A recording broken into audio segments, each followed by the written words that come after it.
Hello everyone, welcome back. In this video, I'm going to be explaining what closures are, and I'll try to make it as clear as possible. So we're going to go through our code step by step to understand exactly how closures work in JavaScript. So let's get to it. This is the JavaScript program we're going to be using, and our output will be displayed here. Now, at some point, I'll bring in slides to ensure you have a clear picture of everything that's happening. Okay, all right, let's start with explaining what's going on here. Now, this environment, this entire JavaScript file is the global scope, right? Then we have outer function here. This outer function is a function scope, and it has a variable called counter and a function definition called inner function. So we have outer function that contains inner function. Inside this scope, outer function is creating and returning inner function, right? Now, inner function is another function scope, right? And inside it, we're incrementing this variable called counter.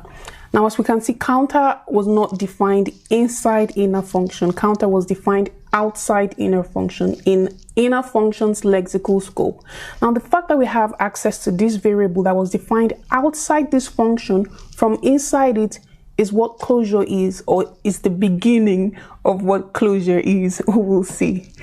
Okay, so we've seen the different scopes we have in our program, right? Let's move to the slides to see how this program will be executed by the JavaScript engine, so that we can fully understand why inner function here has access to a variable that was defined outside it. We need to take this step by step to really understand what closure is. So please stay with me, because the thing is, right here, we're calling outer function, and whatever it returns will be assigned to this variable here.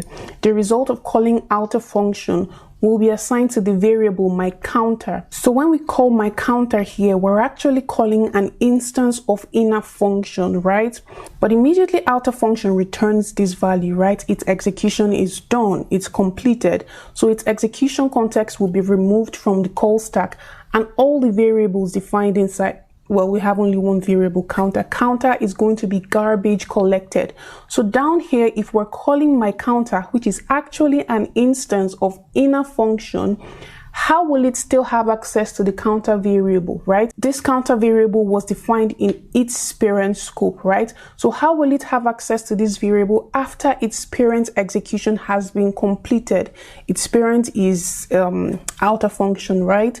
So I don't want you to get confused. Let's go over to the slides. So when this program runs, an execution context known as the global execution context will be created and added to the call stack. I have a video where I explained what the execution context is, what the call stack is, and how the JavaScript engine executes JavaScript code. So I will leave a link to that in the description. Now our global execution context has been created and added to the call stack. Then it starts its execution. On the first line, we have outer function here. All right, so it adds the label or the identifier outer function to the variable environment, to the memory, and sets this entire function body is going to be set as its value, right? The code inside the function is not executed, it's just stored. The entire code is just going to be stored in memory. It won't go in to start executing the function because the function hasn't been called, right? It hasn't been invoked. So we move to the next line after the function. And on the next line after the function, we're defining a variable, and its value is set to the result of calling outer function. So we have to go and execute outer function, right? But first, it adds the variable my counter to the variable environment, and it sets its value to uninitialized because we don't know what the return value from running this function will be, right? So now we have to go ahead and execute outer function. A new execution context is created and added to the top of the call stack. Inside this function, we have the variable counter, right? It assigns counter is space in memory and set its value to 0. On the next line, we have a function definition called inner function.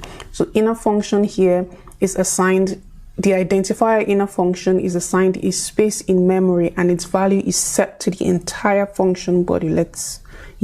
So the value of inner function, the inner function label or identifier is set to the entire function body, and it doesn't go into execute the function. Then it moves to the next line. On the next line, we have return function, and we know a function is done when we see the return keyword, right? So the result of running outer function is this inner function, right? The function is done executing when we see the return keyword. So the result of running outer function is inner function. It says return inner function, and when a function is done executing, it returns a value. So we know outer function here is done because we see the return keyword, and it says return inner function. So it takes the value of inner function here, which is, it says return inner function, right? The JavaScript engine checks the variable environment, the memory. What's inner function? Inner function is an entire function body. So it takes the value of inner function, which is the entire function body, and returns it as the output of running outer function. It then assigns it to this variable here, my counter. So my counter here is now holding an instance of inner function, right? The entire function body. Great. So outer function is done executing, and it's removed from the, let me remove it from the call stack. Its execution context also gets deleted, and the local variable, we have just one variable, counter, defined inside it, that was stored in memory. It only exists for the duration of this function's execution. That's why they're called local variables, right? We have just counter here. So counter is going to get garbage collected, and then now we're back to the global execution context, right? Whew, this is the interesting part because on the next line here, we're calling my counter, right? Remember, my counter is holding an instance of inner function. Now we're calling my counter, we're invoking the function my counter. So a brand new execution context gets created and added to the call stack for its execution to begin. So let's start executing it. On the first line, we have counter plus plus. Well, what is counter? This function doesn't have a variable called counter now, right? This is where closure comes in.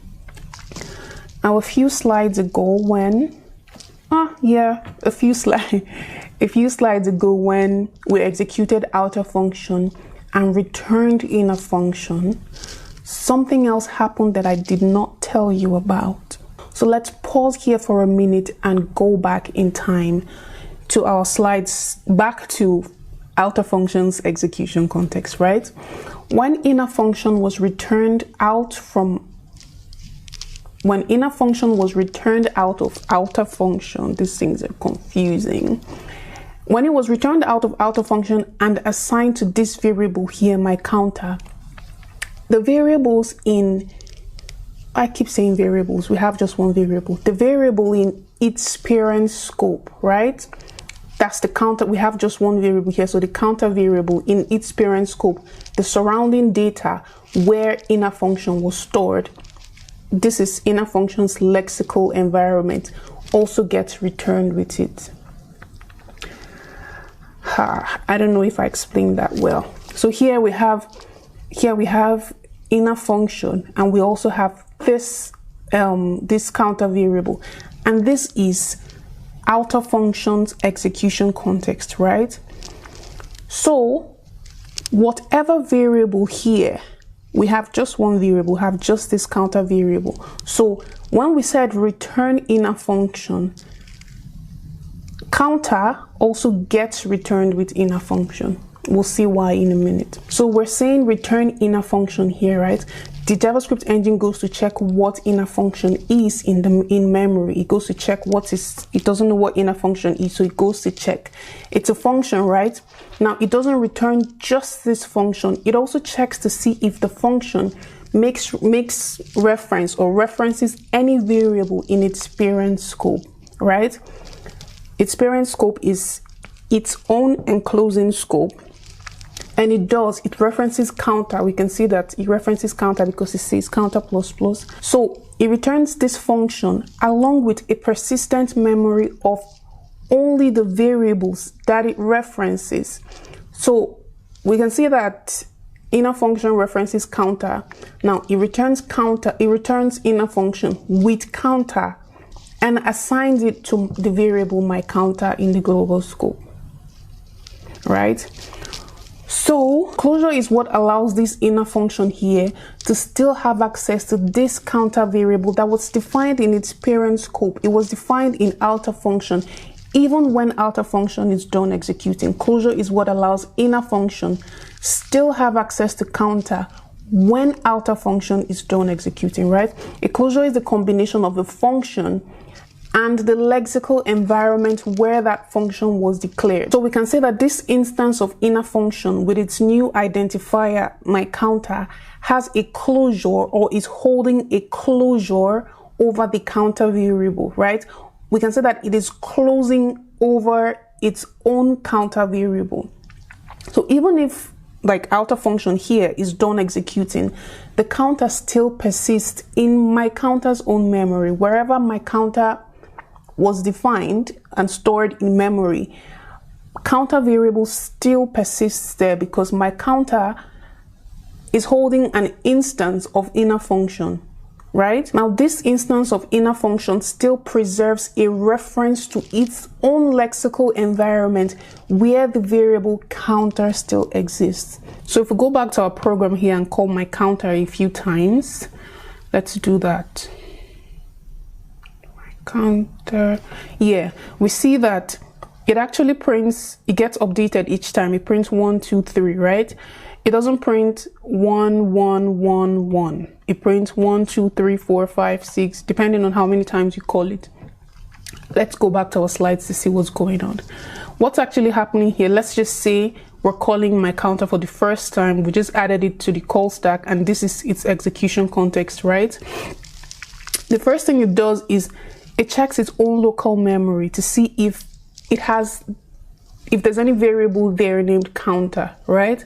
It checks its local memory. It doesn't find it. There's no variable here named counter. Naturally, it's supposed to check the global execution context, right?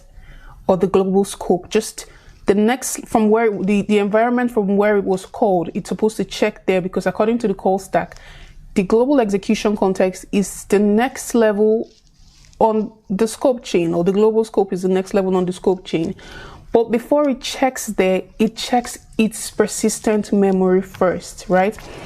Remember when we returned inner function from outer function, we said it was returned with a persistent memory of its lexical environment containing variables that it references from inside it, only the variables it references. So it checks that memory before going to check the global scope and it finds it there. So it increments it and prints the value to the console, right? Now this execution context is done. We just called it for the first time. It's done and it's removed from the call stack. Now, the next time we call my counter, another execution context is created and added to the call stack. When it gets the line that says increment counter, it checks its local variable first, its local memory first, sorry. It doesn't find it in its local memory before going to check the global scope. It checks its persistent memory and it finds it there. It finds it there, but this time the value is 1, right? It finds it there, but the value is 1. So it increments it and then it prints 2 to the console. So we can say that this memory is persistent even after the first time we called it, that execution is done. We called it again. It keeps going to update the value in memory, right? Okay. Another thing is we can have many instances of inner function, right? Because every time we call outer function and assign it to a variable, a new instance of inner function gets created and each instance of inner function gets its own closure. So let's take an example. If we switch back to our program here, so let's create a new instance of inner function here and we'll call it your counter and we're assigning it the result of calling outer function, right? So let's call it a few times, 2 times, and call my counter twice as well. So we're calling my counter twice and we're calling your counter twice as well. We get 1 2 1 2, not 1 2 3 4, right? Because the instance of inner function assigned to the variable your counter here has its own closure over the counter variable, right? My counter has the instance of inner function assigned to my counter has its own closure over its own counter variable. The instance of inner function assigned to your counter has its own closure over the counter variable. And your counter's counter variable has nothing to do with my counter's counter variable. Okay, yeah, that's why we get 1 2 1 2. Another thing to note here is that closure is variable oriented, it's not value oriented, right? So inner function here is closed over the variable counter, it's not closed over the value that counter holds. So if we come down here and reassign this value, the value that counter holds, to 50 and call counter, we'll get 51, right? Because inner function is closed over the variable. The value can always change, the value can be updated, but it's closed, it has a closure over the variable, right? So that's all for today. If you have questions, please leave them in the comments section. I will get to them. And if you want to learn more about closures in JavaScript, you can get this book. It's titled You Don't Know JS, Scope and Closures by Kyle Simpson. And this is the second edition. You Don't Know JS, Scope and Closures. You can also take Will Sentence's course on Front-End Masters. I don't know if I pronounce his name well, but he's an amazing teacher. You can take his course on Front-End Masters titled JavaScript's the Hard Parts and Functional JavaScript. He has others as well. He has a lot on JavaScript, so you can check that out. Thank you so much for watching. I hope this video was helpful, and I'll see you in the next one. Please subscribe if you haven't already. Bye.